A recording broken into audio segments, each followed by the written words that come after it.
मग बाबा भयणीनो, देवाचो शब्द मनीस जालो आनी ह्या शब्दा वरवीं देवान संवसार रचलो आनी तो शब्द मनीस जालो तो ताचो पूत दुसरो जण देवाचो जेजू क्रिस्त. आनी ह्या शब्दा वरवीं सगळो संवसार रचलो. ना दिसत्या संवसाराचे आमकां ह्या शब्दा वरवीं दिसतें रूप मेळ्ळें. सो जेजून आमकां ना दिसत्या देवाक ओळखून दिलो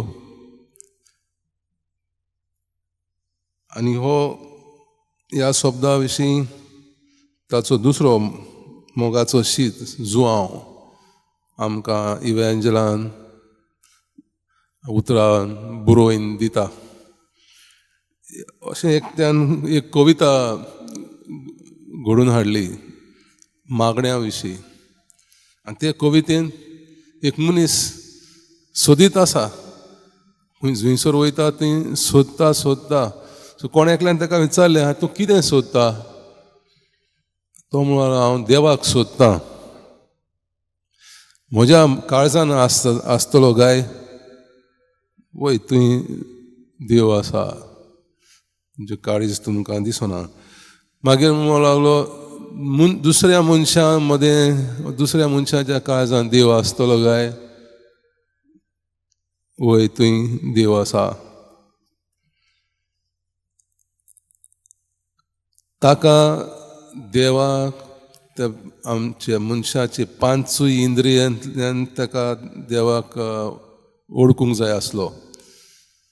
हात लावन, दोळ्यांनी पळोवन, चाकून, आनी हे पांचूय इंद्रियांतल्यान देवाक ओळखूंक आमकां ताच्या पुता वरवीं मेळटा.